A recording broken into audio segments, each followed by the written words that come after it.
Vous fixez la photographie d'une femme morte tout en mangeant un sandwich à la dinde, parce que c'est ça, votre vie maintenant.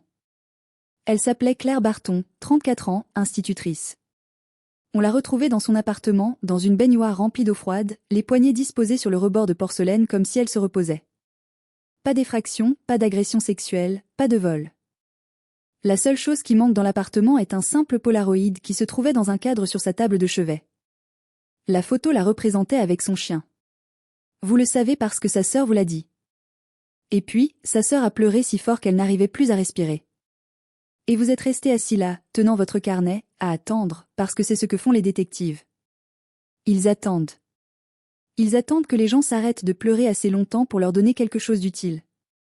Le sandwich est froid. La photo est plus froide encore. Claire est la numéro 3. La numéro 1 était Angela Reeves, 31 ans, assistante vétérinaire. Retrouvée dans la même position. La baignoire. Les poignets sur le rebord. L'eau froide. Pas d'effraction. Une seule photographie manquante dans un cadre du salon. La numéro 2 était Dana Moretti, 29 ans, hygiéniste dentaire. Même signature. Même mise en scène. Même retrait chirurgical d'une seule photographie. 3 femmes, 3 baignoires, 3 images volées. Les médias n'ont pas encore fait le lien car elles se trouvent dans 3 juridictions différentes. Et dans ce pays, la coopération entre services fonctionne au fax et à l'ego. Vous avez fait le lien parce que connecter des éléments que personne d'autre ne voit est la seule compétence utile que vous possédez. Vous avez 41 ans, détective aux homicides, 16 ans de métier. Vous avez traité 214 dossiers et résolu 178 d'entre eux, ce qui vous donne un taux de réussite de 83%. Cela fait de vous l'un des meilleurs de l'État, ce qui ne signifie absolument rien à 2 heures du matin, quand vous examinez des photos de scènes de crime en essayant de comprendre pourquoi un homme dispose les bras de femmes mortes comme si elles dormaient dans un tableau. Votre ex-femme dit que vous êtes marié à des morts. Elle n'a pas tort. Elle est partie il y a 4 ans en emmenant les enfants chez sa mère dans le Connecticut. Vous les voyez un week-end sur 2. Ils ont 9 et 11 ans maintenant. À Noël dernier, votre fille vous a demandé à quoi vous pensiez toute la journée. Vous avez répondu, à des puzzles, parce que la vérité nécessiterait un thérapeute et une bouteille de quelque chose que vous vous êtes promis de ne plus acheter. Le profil s'établit de lui-même. Vous avez étudié l'analyse comportementale à Quantico grâce à une bourse que le département a peine acceptée. La méthode du FBI est un cadre en 6 étapes qui commence par l'analyse de la scène de crime et se termine par l'arrestation. Vous en êtes à l'étape 4, la génération du profil. Voici ce que vous savez. Il est organisé. Les scènes sont propres. Pas d'ADN sous les ongles. Pas de cheveux. Pas de fibres qui ne correspondent pas à l'environnement de la victime. Il planifie méticuleusement. Il apporte ses propres outils, une ligature que vous ne pouvez pas identifier et une substance qui sédate sans laisser de marqueurs toxicologiques standards. Il passe du temps avec le corps après la mort. La pose est délibérée, presque tendre. Il veut qu'elles aient l'air apaisées. La photographie volée et sa signature, son trophée psychologique, la chose qui l'emporte pour revivre l'expérience. Les victimes partagent un profil commun, des femmes entre la fin de la vingtaine et le milieu de la trentaine, vivant seules, travaillant dans des professions de soins ou d'aide. Enseignantes, vétérinaires, hygiénistes. Des femmes dont le métier est de prendre soin des autres. La lecture comportementale ? Il sélectionne des femmes qui représentent quelque chose qu'il a perdu. Une figure protectrice, une nourricière, quelqu'un qui était censé prendre soin de lui et qui ne l'a pas fait.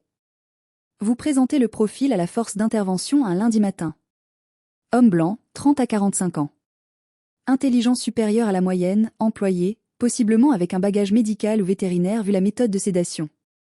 Socialement compétent, pas un solitaire, assez charmant pour entrer sans force. Il vit dans un rayon de 50 km autour des lieux des meurtres. Il garde les photos volées dans un endroit accessible car il les consulte souvent. Il possède probablement un espace de travail ou une pièce privée et organisée. La salle devient silencieuse. 20 flics vous regardent comme si vous veniez de décrire un fantôme. L'un d'eux demande, alors, qu'est-ce qu'on fait de ça ? Vous répondez, on attend la numéro 4.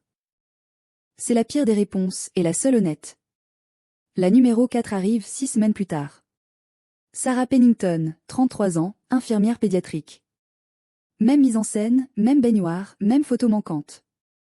Mais cette fois, il y a du nouveau. Un seul cheveu blond sur le carrelage de la salle de bain qui n'appartient pas à Sarah. C'est la première preuve physique en 4 meurtres. Le traitement de l'ADN prend 11 jours, qui ressemble à 11 mois. Pas de correspondance dans le fichier national. Il n'a jamais été arrêté. Il n'a jamais eu de prélèvement. C'est un fantôme qui sème des traces. Mais maintenant, vous avez son ADN, ce qui signifie que la prochaine fois qu'il fera une erreur, vous pourrez le prouver. Le problème, c'est que cette « prochaine fois » signifie une autre femme morte dans une baignoire. Vous commencez le profilage géographique. Vous cartographiez les 4 sites. L'ensemble forme un arc à travers la zone métropolitaine avec un centre de gravité dans un corridor suburbain entre 2 autoroutes. Statistiquement, les tueurs en série organisés vivent dans leur zone de confort. Vous réduisez la zone à un rayon de 25 km. Dans ce rayon, vous extrayez les dossiers de chaque homme blanc entre 30 et 45 ans ayant une formation médicale. 847 noms. Vous croisez les données avec la proximité des victimes. Est-ce que l'un de ces hommes a un lien avec la clinique vétérinaire d'Angela, le cabinet dentaire de Dana, l'école de Claire ou l'hôpital de Sarah? Le travail sur la base de données prend 3 semaines. Votre partenaire s'occupe du terrain. Vous gérez l'insomnie. À la 5e semaine, un nom fait surface. Thomas Hale, 38 ans, représentant en produits pharmaceutiques vétérinaires. Son secteur inclut la clinique d'Angela Reeves. Il a également un historique de rendez-vous dentaires au cabinet de Dana Moretti, ce qui serait une coïncidence si vous croyez aux coïncidences, ce que vous avez arrêté de faire vers le 2e meurtre. Vous fouillez son passé. Né dans le Michigan, mère infirmière. Père parti quand il avait 7 ans, élevé par une mère célibataire décédée d'une overdose quand il avait 16 ans. Famille d'accueil, sortie du système, autodidacte, diplômé en sciences animales. Casier vierge, pas d'arrestation, pas de plainte. Électeur inscrit, paie ses impôts à l'heure. Sur le papier, Thomas Hale est l'homme le plus banal d'Amérique, ce qui est exactement ce que le profil prédisait. Vous ne pouvez pas obtenir de mandat sur une simple proximité et un profil. Il vous faut des preuves. Alors, vous faites la chose qui va soit résoudre l'affaire, soit briser votre carrière. Vous vous approchez. Vous commencez à fréquenter un bar près du complexe de bureaux de Kyle. Vous vous asseyez 3 tabourets plus loin. Vous ne l'abordez pas. Vous le laissez venir à vous car les criminels organisés sont socialement compétents, curieux et attirés par les gens qui semblent intéressants. Après 2 semaines à lire le journal en buvant une bière dans le même bar, elle s'assoit à côté de vous et dit « Vous venez souvent ici ?» Vous répondez « Divorce. C'est moins cher qu'une thérapie. » Il rit. Vous venez de commencer la conversation la plus dangereuse de votre vie. Au cours du mois suivant, vous devenez quelque chose qui n'est pas de l'amitié mais qui occupe le même espace émotionnel.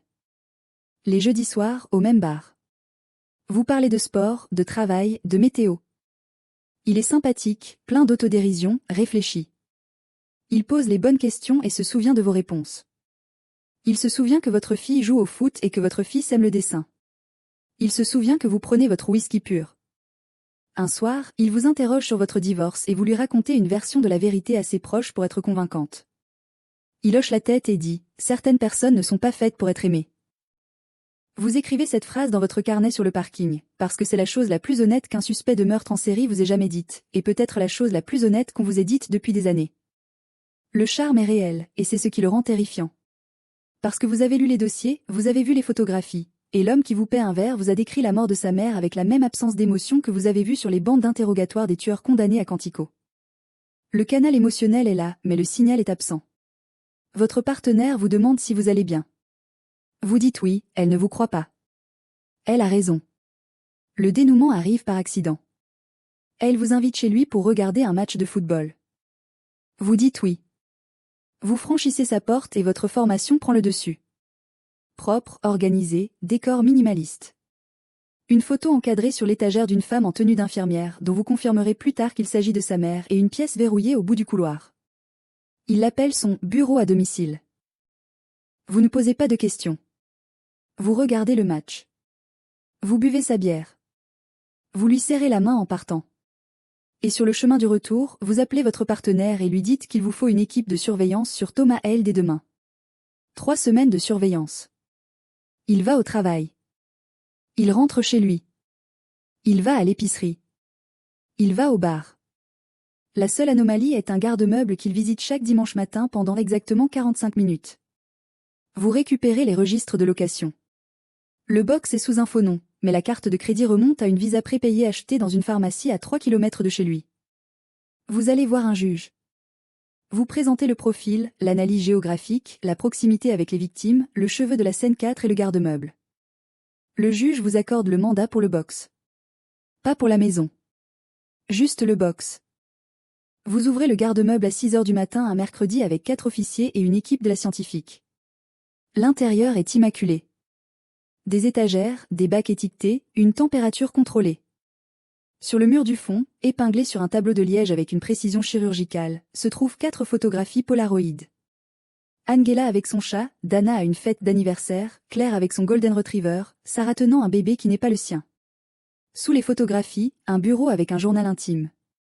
Le journal contient 200 pages d'une écriture si soignée qu'on dirait de l'imprimerie. Chaque entrée est adressée à « maman ». Chacune décrit une femme qu'il a observée. Sa façon de bouger, de sourire, de s'occuper des autres comme sa mère était censée s'occuper de lui. La dernière entrée date d'il y a 3 jours. Elle décrit une femme nommée Rebecca. Elle travaille dans un refuge pour animaux. Elle vit seule. Elle a des yeux doux. Vous arrêtez Thomas Hale à son bureau à 9h15. Il ne résiste pas. Il ne parle pas. Il vous regarde avec une expression que vous mettrez des années à essayer de décoder. Ce n'est ni de la colère, ni de la peur, ni de la surprise. C'est de la reconnaissance. Il savait.